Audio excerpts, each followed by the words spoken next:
নমস্কার দর্শক বন্ধুরা, মোটিভেশনাল শ্রীমন্ত চ্যানেলে আপনাদের জানাই সুস্বাগতম। আজকে আপনাদের সামনে যে বিষয়বস্তু নিয়ে আলোচনা করব তা হল ব্রহ্মাণ্ডে সকলের পালন কিভাবে হয়। এ বিষয়েও গীতায় জ্ঞান দিয়েছেন কৃষ্ণ। মহাভারতের যুদ্ধে নিজের আত্মীয়দের বিরুদ্ধে অস্ত্র ধরতে অস্বীকার করেন অর্জুন। তখন তাঁকে এই বিশ্বের স্বরূপ বোঝাতে যে জ্ঞান দান করেন শ্রীকৃষ্ণ, তাই গীতা নামে পরিচিত। গীতায় জীবনের যাবতীয় সমস্যার সমাধান রয়েছে। বিশ্ব ব্রহ্মাণ্ডে কিভাবে সকলে লালিত ও পালিত হয়ে থাকেন সে বিষয়েও জ্ঞান দিয়েছেন বাসুদেব কৃষ্ণ। গীতায় উল্লেখ রয়েছে, গতির্ভর্তা প্রভুঃ সাক্ষী নিবাসক শরণং সুহৃৎ প্রভব প্রলয়ক স্থানং নিধানং বীজমব্যায়াম।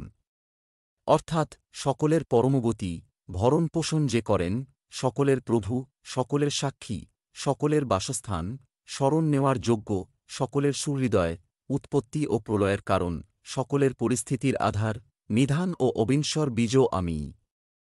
ব্যাখ্যা: পরমাত্মা থেকেই এই জগৎ ও জগতের প্রতিটি কণা সৃষ্টি হয়েছে।